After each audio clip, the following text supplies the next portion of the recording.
Слава Украине, привет всем от Полонского. Наша любимая рубрика «Потери российско-фашистских войск в Украине». Сегодня у нас на дворе 9 апреля 2025 год. Да, потери рашистов только растут, и надо сказать, что боевые действия несколько расширяются. Ну, как расширяются? Сейчас я до этого еще дойду, но сначала такие сопутствующие моменты в этой борьбе. Значит, первое, это так парочка бавовен с утра. Один это было уничтожено бомбой командно-штабной пункт 81-го, если я так не ошибаюсь, мотострелкового полка рашистов. Прилет прямой в штаб. Внизу в описании к данному ролику есть ссылочка на этот прилет. Штаб уничтожен абсолютно полностью. Бомба пробила, там такой конус был, типа кургана, что ли. Бомба пробила насквозь и вынесла там все внутри, то есть там как лето получилось внутри. Из всех, кто был, рашистов, которые находились там, да. И второй момент очень интересный, это взрыв в Одинцово. 147-й артиллерийский полк, входящий во вторую гвардейскую Таманскую мотострелковую дивизию. В казарме у них произошел взрыв. Кто-то туда занес неустановленное взрывное устройство, которое взяло и, как говорится, взорвалось.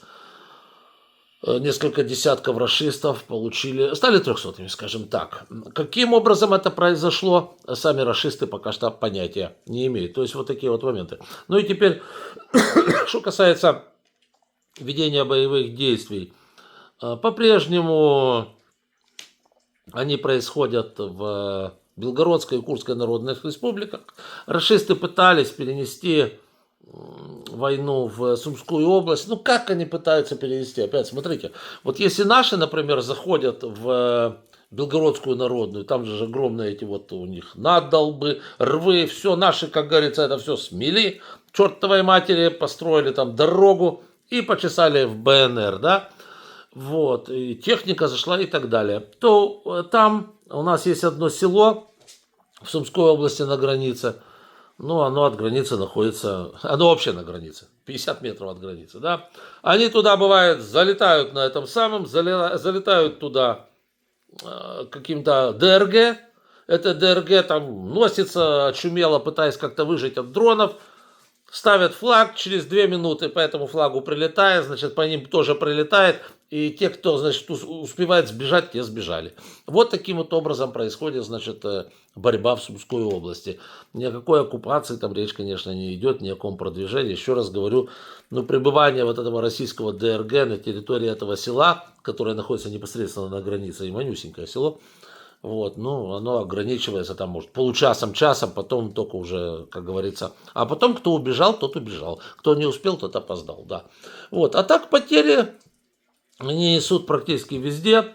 В Донецкой области Украины по башке им дают, в Луганской дают, в Харьковской навешали так, что мама не горюй. В Запорожской они пытаются атаковать сейчас. Мало что получается, но, как говорится, потери ушли, у них пошли сейчас в Запорожской тоже. Ну и в Херсонской области, конечно же, война дронов, плюс хаймарсы, плюс мы используем, конечно же, авиабомбы. Так что, как говорится, подчуем рашистов так, как надо. За вчерашний день было у Контрапуплина отправлено курсом русского военного корабля 1270 вооруженных путинских федерастов. И общее количество путинских бандитов, мародеров, убийц и садистов, которые пришли в Украину убивать женщин и детей, но что-то у них не срослось, теперь составляет 927 580 голов. Нормально, идем к мульону. Кстати, англичане по своим каналам тоже пробивали это дело. Говорят, 200-х и 300-х на России где-то в районе 1 миллиона. Это на сегодняшний день то, что англичане пробили свои разведданные. Да, 4 танка за вчера всего дает нам 10 576 и 10 боевых бронированных машин. Ну, чисто мясные, как говорится, варианты у рашистов. Работают они пехотой. Пехота дохнет просто как тараканы от дихлофоса. броню им жалко. Броню жалко, артиллерию тоже жалко, но она тоже дохнет. 52 пушки за вчерашний день, это очень не слабо. Пушки и минометы, давайте честными быть. Да, ствольная артиллерия. Всего 25 912. Ну и одно средство ПВО, это Панцирь-С. Отлично, ребята. Каждый Панцирь, если минусуешь, у него стоимость начинается с 15 или, по-моему, 16 миллионов долларов. Дело даже не в стоимости. Хотя сейчас уже тоже при этих новых ценах на нефть, то дело, конечно, в стоимости тоже, потому что Путину не за что это делать, но еще и не из чего. Поэтому это двойная проблема. Всего 1127 этих пепелацев было уничтожено. Дальше 56 дронов за сутки, всего 31 973. Ну, мы видим, как, да, перемирие они соблюдают, конечно, да, ага. Дроны летят, аж гай шумит.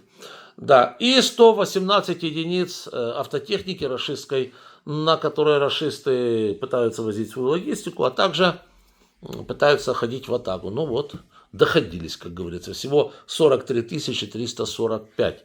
Таким образом, мы видим, друзья мои, что рашистская армия превратилась, знаете, в такую армию из Второй мировой, или нет, судя по ведению боевых действий, все-таки скорее из Первой мировой войны, потому что именно там была окопная война с минимальным продвижением фронтов. Сейчас даже еще меньше, чем тогда было. Ну вот где-то скорее напоминает Первую мировую войну. И гасят они свою пехоту просто по максимуму.